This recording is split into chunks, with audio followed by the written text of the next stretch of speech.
Toi,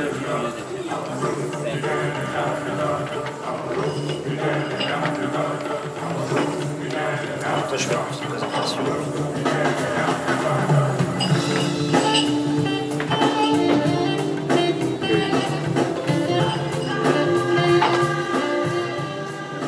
Eh bien voilà, nous écoutions donc Our Roots Begin in Africa, c'est donc sur un album produit par Bill Laswell, et Monsieur Pharoah Sanders a eu la gentillesse de venir nous rejoindre autour de cette table. It's a great honor for us, a great pleasure to have you on our show. Thank you very much, Mr. Sanders. We would like to ask you just a few questions, just to know you much and to know exactly who you are and the importance of your music and your career. Would you like to explain to us how came the name Pharoah? Your real name is Pharrell. Yes, my grandmother named me that when I was born, I guess. But they decided to spell it another way, Ferrell, and I guess that was it. Okay, and we can read that somebody who's called Sunra called you Pharoah. Is it true? No, it's not. That is not true at all. Thank you very much. Because we can read some information about that. Yeah, I read that too. I don't know why somebody said it. Okay. But I know Sunra. We work together well, and he never named me that name. My grandmother named me. Oh, okay. My mother told me that my grandmother named me. Thank you for the truth. So when I started working, I used that name as an artist name. Okay. Okay. When you began to play in New York, you met Sandra, Arnold Coleman, Don Cherry. You have worked with them and recorded with them. Would you like to explain exactly how the people, mainstream jazz musician, considered you at this time because you were making something new, the new thing? How can you describe this period, and how can you describe the way they were listening to your music? I don't know. It's hard to explain to myself what I was doing.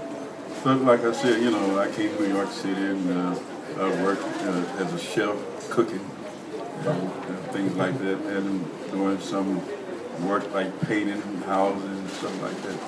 And then I never started playing my horn until maybe I met Summer, and I was working at the place where he was like performing, and I was down in the basement, and they was up on the top floor, and I came upstairs to let him know that I played tenor, and he was tenor player. I will be available, and he hired me to take the admission on the door, so I did that, and so far I'm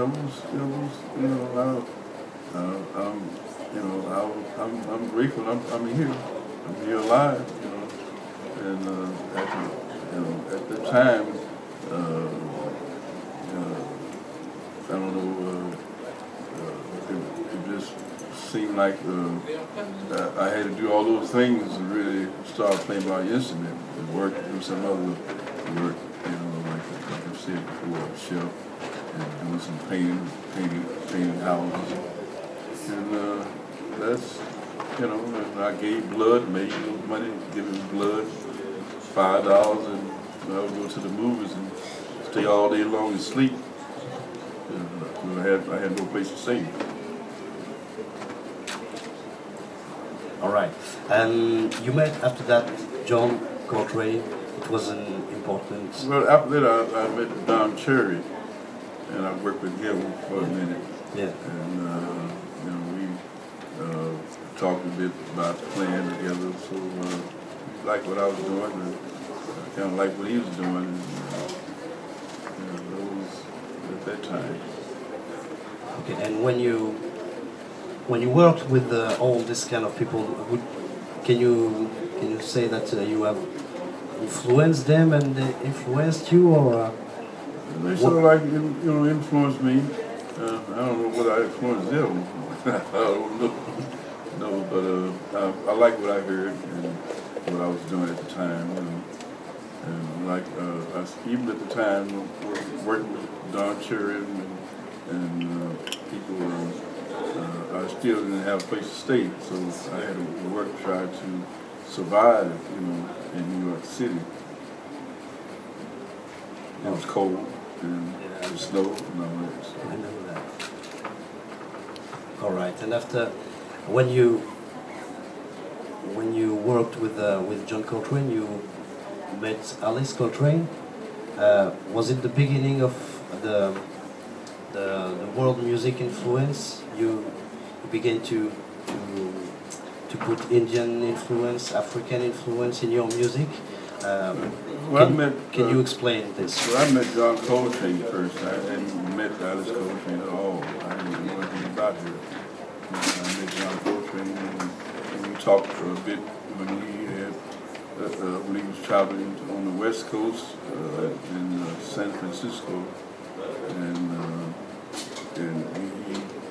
we talked a bit, and that was it. We wanted to go shopping for maybe some instruments or some mouthpieces or something like that. So I picked him. A friend of mine, older friend of mine, named Scotty, he played tenor. He showed me how to do a number of things. He showed me how to do the circular breathing, and he introduced me to John Coltrane. That's how I met John Coltrane. He introduced me to him. All right, and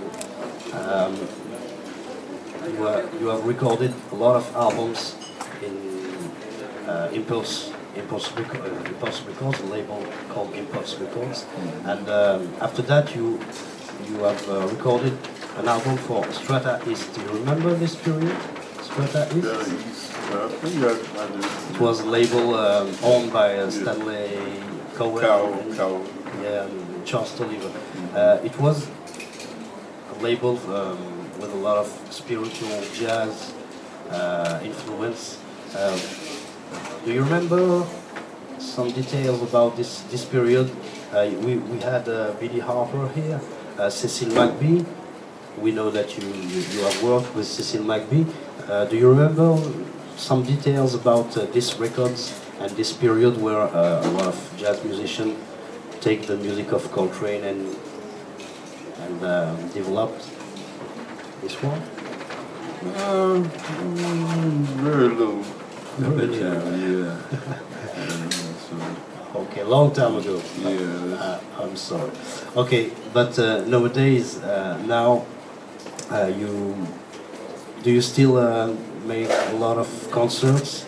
Do you still play every day? Do you still try to find something new? Tell us about that. Well, I'm always trying to do it. I'm always experimenting. Fooling around with different instruments and mouthpieces and stuff like that. So you never know. I never know what I'm going to do. What horn I'm going to play, or mouthpiece, or reeds, or whatever. So I enjoy being at home, trying different things, like mouthpieces, instruments, different kind of instruments, like the harmonium from India, maybe the Shana. That was about it. Where came this way of searching, always searching for new influences? Did you read a lot? Did you listen a lot to Indian, Japanese music, African music, or was it just an inspiration? Yeah, I listened to lots of Japanese music, and like the koto, and I can't think of the name of the flute. Shakuhachi. Okay, I'll leave it alone, but I can't see it too well. And I like the drum, the big drum that they played. And at one time I was working with a cultural player from Japan, but she passed away early, and we was going to tour over in Japan. But when she died, wasn't anything I could do about that at the time. So I went on with the band that I feel like I could put together.